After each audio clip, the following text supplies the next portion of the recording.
مع بداية 2026 وانا قررت اعيد تطوير العابي كلها من اول لعبة عملتها في حياتي لحد اخر لعبة وصلت ليها حاليا. السلسلة دي هسميها تطوير العابي القديمة، ودي هي المقدمة.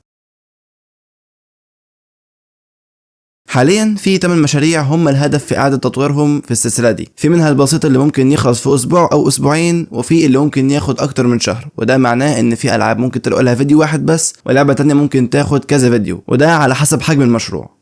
وكمل معايا الفيديو للاخر عشان انت شخصيا ممكن تكون جزء من السلسلة دي. دلوقتي انا هوريكم كل الالعاب مترتبة بوقت انشائهم، واللي هدفي اني اخلصها في السلسلة دي. في بعضهم اللي خلص ونزل بالفعل، وفي بعضهم اللي كان نسخ بروتوتايب وبيتا غير مكتملين. رقم 1 The Flying Crates. دي كانت أول لعبة عملتها على يونيتي، وكانت في أواخر 2021، وكانت جزء من الكورس الخاص بيونيتي ليرن واللي اسمه Create with Code. وهي زي ما انتوا شايفين صناديق بأشكال مختلفة بتطلع على الشاشة، واللاعب محتاج يدوس عليهم قبل ما يقعوا. رقم 2 Cube Runner. اللعبة دي أنا عملتها في أوائل 2022، وكانت مقتبسة من الكورس الخاص ببراكيز How to Make a Game، وهي عبارة عن مكعب أزرق محتاج يوصل لآخر المرحلة. وفعليا أنا عملت لها نسخة تانية وهي كيوب رانر 2، وكانت أحسن منها بكتير، ولكنها اتعملت في أوقات متقطعة في السنة اللي فاتت 2025، وما زال فيها بعض الأخطاء البسيطة، وتنظيم المشروع ما كانش أحسن حاجة برضو، فمحتاجة تعديلات كتير. رقم 3 Race the Time. دي كانت بعد كيوب رانر على طول في اوائل 2022، ولكن اللعبه دي ما خلصتهاش وسبتها في النص. وفكرتها هي ان اللاعب بيتسابق بعربيه في حلبة السباق، ولكن مش مع عربيات تانية، ولكن مع الوقت. وبصراحه وقتها ما كنتش عارف ازاي اعمل ذكاء للعربيات التانية، ولكن الفكره دي بصراحه عجبتني، وحاسس انها ممكن تتحسن وتبقى ليها افكار حلوه. رقم 4 بولستيك.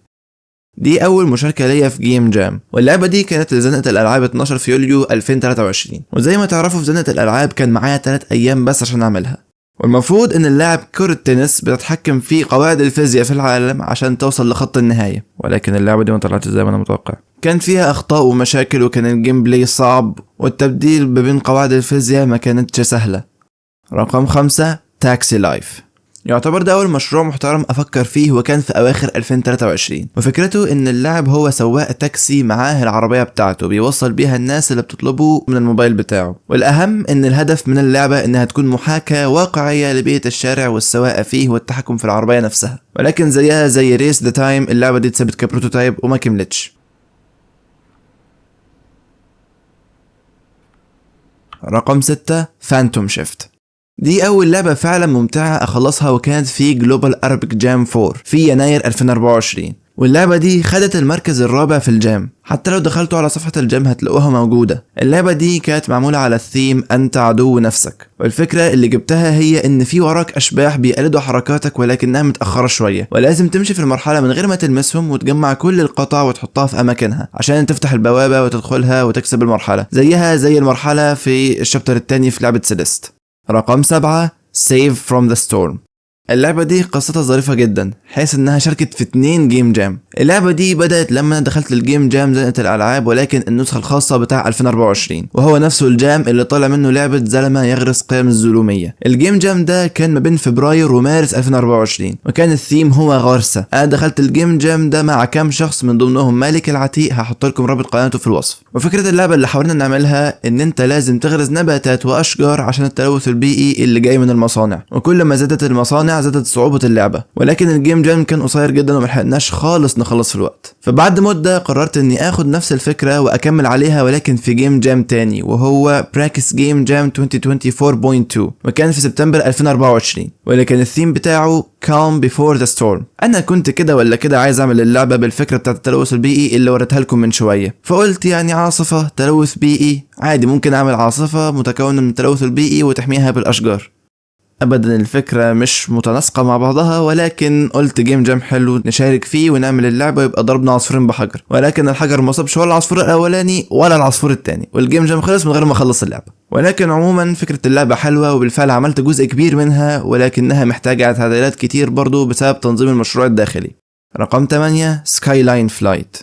دي اخر لعبة معانا، وكانت في اواخر 2024 على طول بعد سيف فروم ذا ستورم. وفكرتها ان اللاعب بيتحكم في طيارة بتطير، ولازم تخش في حلقات في السماء، ومعاها طيارات ورق بتضرب بيها الجواهر الحمراء دي.